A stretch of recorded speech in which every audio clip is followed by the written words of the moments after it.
Okay, this is video number 8. Thanks for joining. In this video, I wanted to talk a little bit about the espresso bar. These are some of the extra things you can do to make it an enjoyable experience. I have some art deco on the wall, but what really makes this bar enjoyable is having the additional flavors, sugar, different varieties of sweeteners that people may enjoy. Also, I can do coffee to go, and I can even do cold coffees with ice and milk and in a cup and so forth. The other thing I wanted to point out, which I really like, is having signs to spruce up your bar, but also having a menu. This is really important. It allows people to kind of, if you have guests over, they can kind of pick and choose something that they think they may want to try, and then it gives you a menu of what you can make. I also want to talk in this video a little bit about the cups that I like to use. So the drinks I typically make are an espresso, a doppio is the most common, a ristretto. A ristretto is a short pull double shot. So I will run it just like I normally do here, but instead of running the full time, I'll actually stop this extraction early, and I'll get coffee right here in the middle. So basically, I'm using the same amount of coffee as a double shot in a double basket, but I'm getting the volume of a single shot. This is what they call a ristretto, and this is typically a short pull or a short extraction where you get the best qualities of the coffee bean and you don't get the bitter qualities, which tend to come a little bit later. The other drinks I really like to do are a lungo, where you just take your 2 shots of espresso and then you take your regular coffee cup and you put it under the hot water spigot and you dispense additional hot water. And that just is basically like many people call it, instead of calling it a lungo, they call it an Americano. So that's hot water added to espresso shots. Another really good coffee I enjoy. Vogado, that's a lump of vanilla ice cream in the base and 2 shots of espresso over the top. If you really want to show off and impress your friends, that's what you do.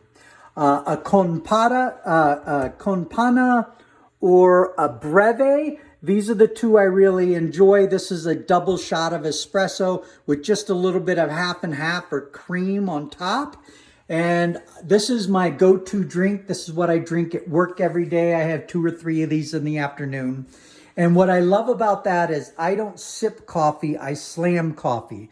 But 2 shots of espresso is actually quite hot, and it's too difficult to slam that down. So when I do a breve, I'm really putting the cream in just because it's cold half and half, and it brings the temperature down so I can slam that drink. And that's my go-to, that's my favorite. You can also do cafe con helio, which is a couple lumps of ice cubes to help bring down the temperature, and you can slam that, but you'll need a larger cup. So there's a bunch of different ways to celebrate your bar and make it a fun, enjoyable experience. But this is one of my favorites, is having that little placard menu. All right, let me show you some of the cups that I like to use. I have an espresso cup, and I have a cappuccino cup.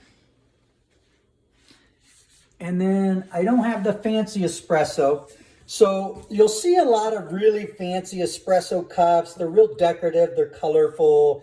I don't like those, and I rarely use those.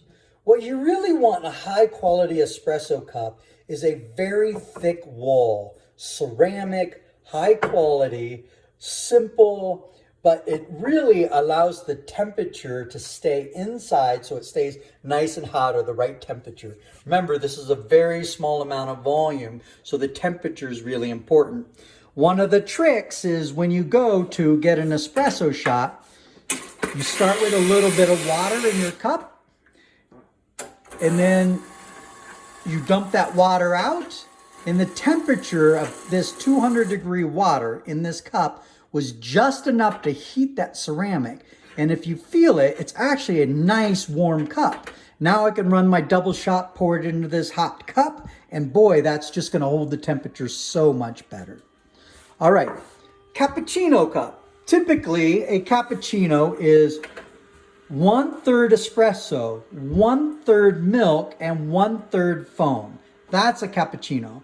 Most people make cappuccinos, which are actually lattes. They're not cappuccinos at all. They have way too much milk and very little foam. That's typically what you'll find at Starbucks. Even though they call it a cappuccino, it's mostly a latte. So the cup size is really important. This is about a 10-ounce cup, and this allows you to have 2 shots of espresso, just a little bit of milk, and then I dollop all that foam on top after I've whipped it up, and that's a fantastic cappuccino. Rich, flavorful, lots of power, and just a little bit of milk and enough foam to stick to your upper lip and make you look cool. All right, thank you all for joining today. See you later.